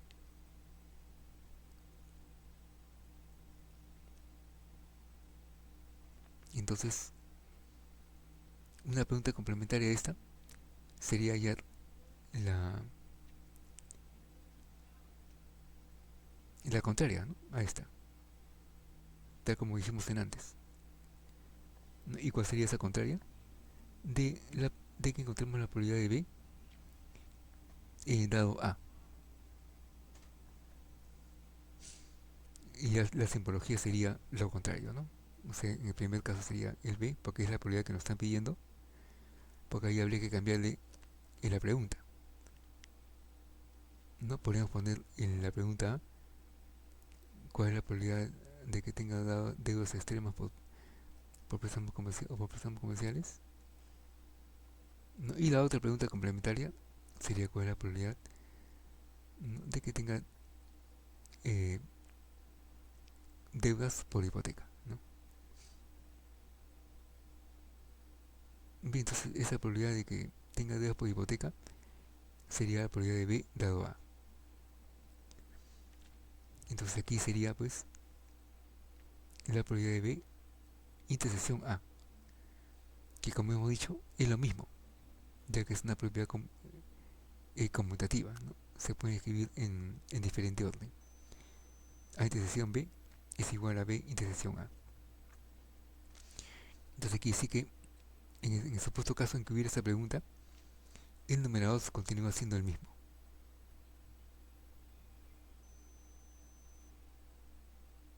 Y el denominador ya no sería el P de B, sino que sería el P de A, la probabilidad de A, ¿no? Entonces la probabilidad de A ya no sería 0.12, sino sería 0.30.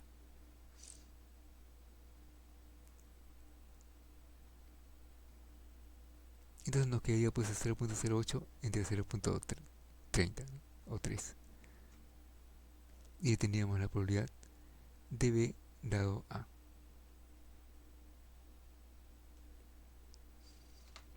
¿no?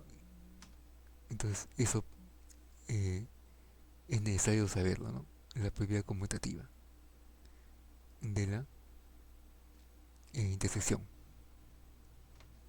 No lo menciono acá directamente, pero se cumple eso.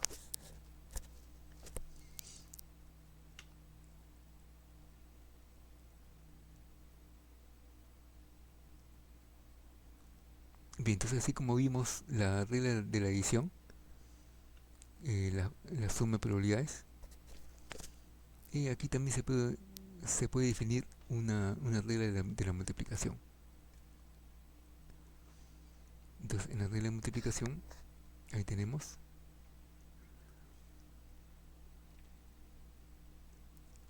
la intersección. O sea, la intersección es tomada como una multiplicación, ¿no? Entonces se define como la probabilidad de A por una probabilidad condicional de B.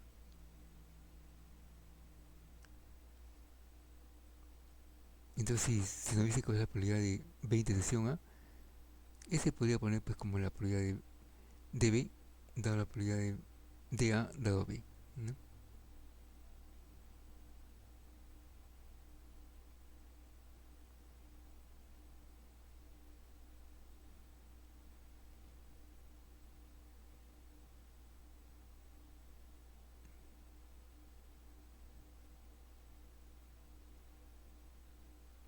Entonces ahí figura pues cuando los eventos son independientes, ¿no? Aquí a la derecha.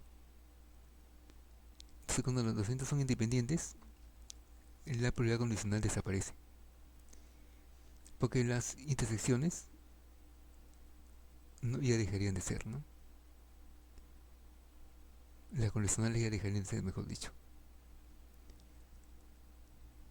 Como son independientes, ya no va a depender de otra más.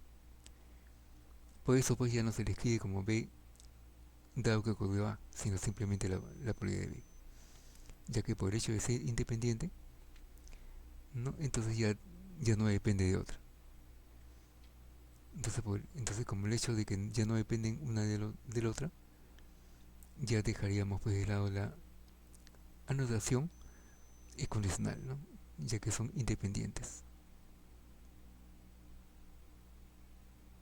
O sea, el caso de la izquierda es cuando sí dependen, ¿no?, una con otra. Y en el caso en que cada uno es independiente, no depende una de otra, entonces ya la anotación sería simplemente con una sola letra, ¿no? Tal como ocurre aquí. Ya no sería condicional.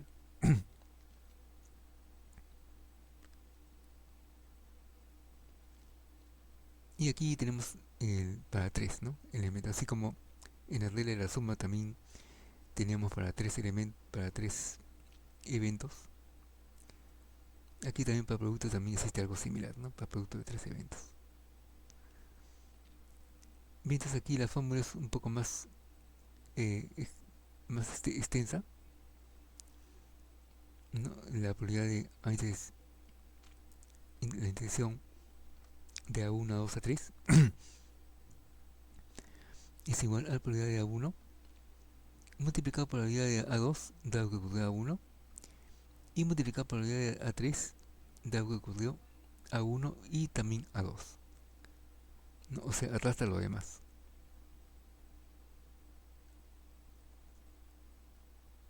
Pero si en el caso en que son independientes, ya la anotación eh, con dependencia, o sea, con el hash, ya dejaría de ser, ¿no?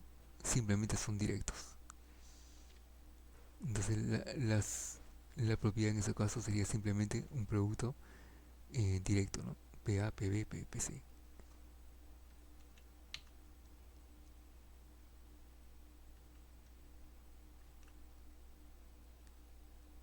Bien, entonces aquí nos da un ejemplo.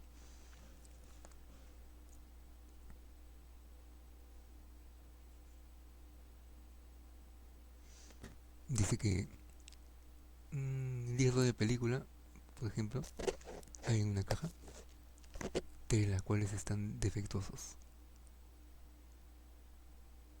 O sea, aquí dice que 7 están buenas y 3 están falladas, ¿no?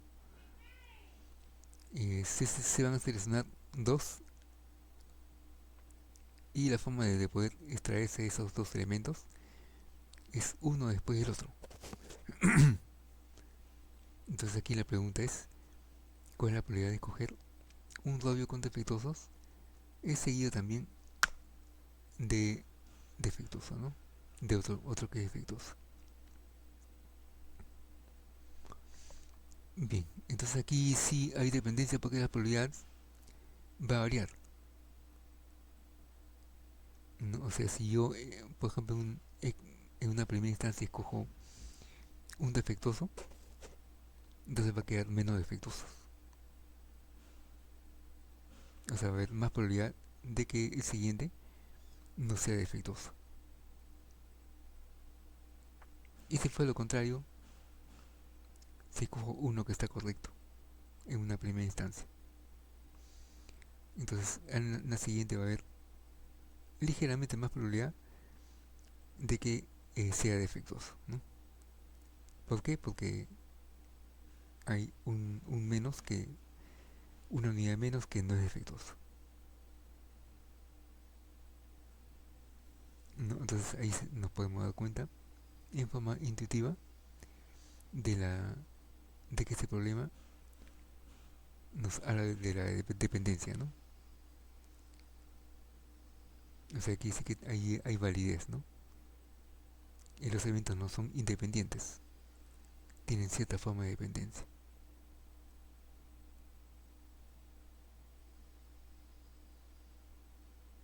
Bien, entonces ahí tenemos los dos casos, ¿no? O sea, existe el caso en que el primer rollo seleccionado y el segundo, ¿no? Ya que son dos que se extraen. No sabemos qué cosa va a salir. Bien, ahí se ve que la probabilidad de que los rollos defectuosos sean seleccionados sería la siguiente, ¿no?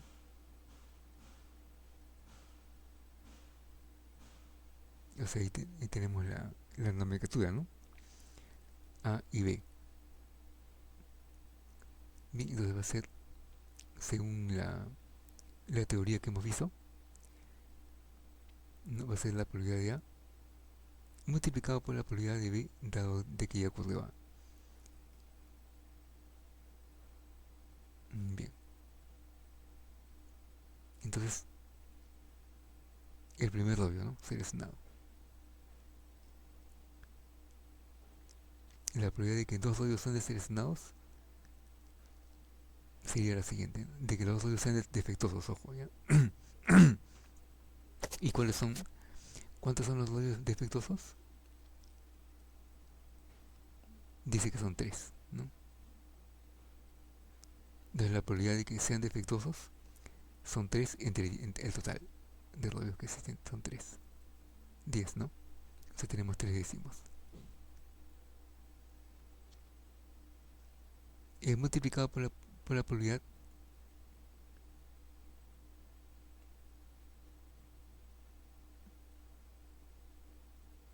ya ahora va a bajar la probabilidad, ¿no? Los elementos defectuosos van a bajar. Entonces, los elementos que ya no serían 3 defectuosos, porque ya anteriormente ya tomé otro más, otro rollo que fue defectuoso. O sea, inicialmente tenía 3 tal como figura acá, pero en la segunda extracción, no, los defectuosos van a ser ahora 2.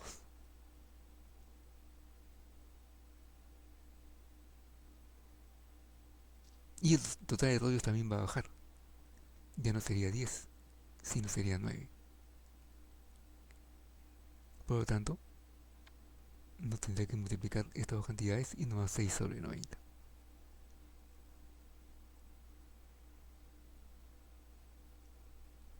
Bien, ¿qué hubiera pasado si hubiera habido un tercer rollo?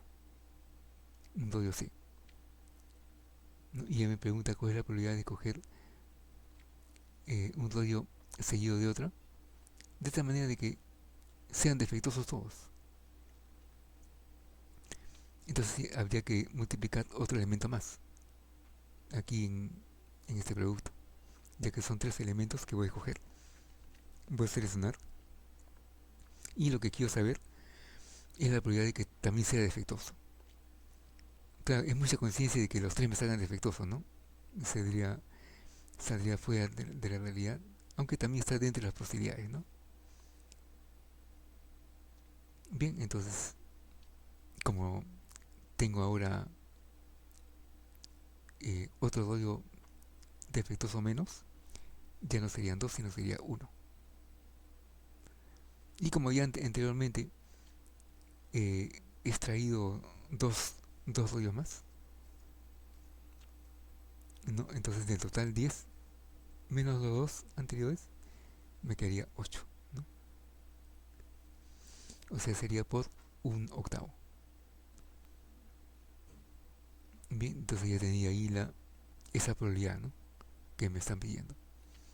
La probabilidad de que 3 rollos defectuosos, ¿no? De que los 3 rollos sean defectuosos. Entonces aquí, ¿no? Entonces quiere decir de que ahí me está pues diciendo de que de ahí se puede desglosar muchas otras preguntas, ¿no? Por ejemplo, la otra pregunta sería de que encuentre la probabilidad de que el primer rollo sea defectuosos seguido de 2 correctos, ¿no? Entonces ahí ya cambiaría los números, ¿no? Porque si el primero es defectuoso, tendría ahí el 3 décimos, no porque son 3 defectuosos. Bien, pero el siguiente, si yo quiero que no sea defectuoso, y los defectuosos ya son 7, los no defectuosos. O sea, ya sería por 7 novenos, porque como ya anteriormente saqué un rollo, tendría uno menos, ¿no? O sea, sería por 7 novenos.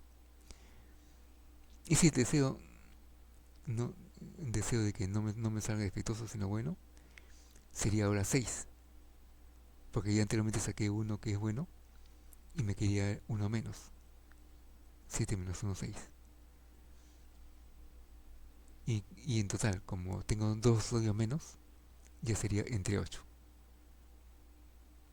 ¿no? Y tendría pues esas tres posibilidades. Entonces, como ustedes pueden apreciar, no existen múltiples posibilidades, ¿no? De poder seleccionarlos. De poner una pregunta, mejor dicho, ¿no?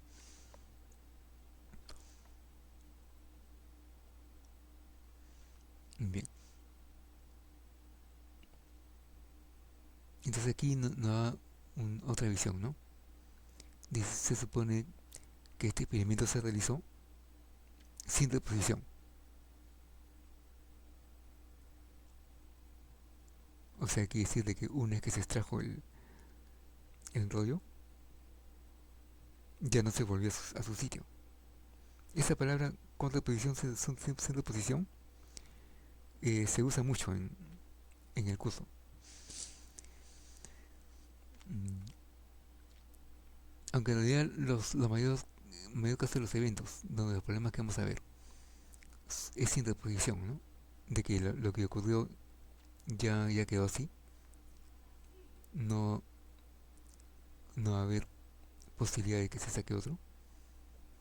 Pero de todas maneras tenemos que tener en claro, ¿no? ¿Qué significa ese tipo de palabras? Sin reposición y con reposición. ¿No? Entonces, sin reposición quiere decir de que se saca pues un elemento y ya no se vuelve a su lugar. Se va a quedar con uno menos, ¿no?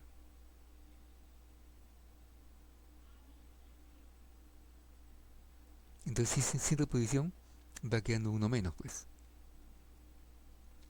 Por eso es que va bajando, ¿no? La cantidad de elementos en total, ¿no? 10, 9, 8. Si hubiera sido con reposición, ¿qué hubiera pasado?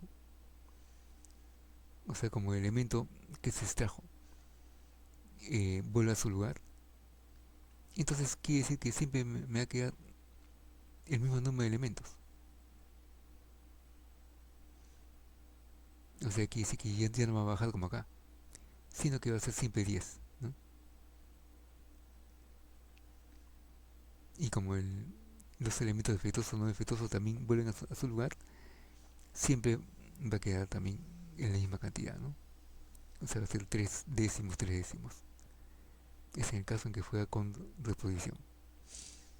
¿No? Que es un caso que se puede usar algunas veces, ¿no? Pero en este caso no se tiene en cuenta.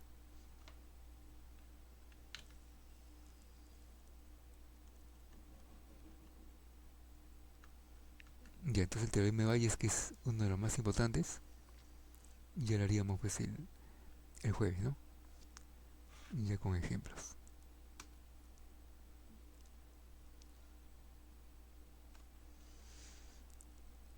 Bien, entonces nos quedaríamos acá.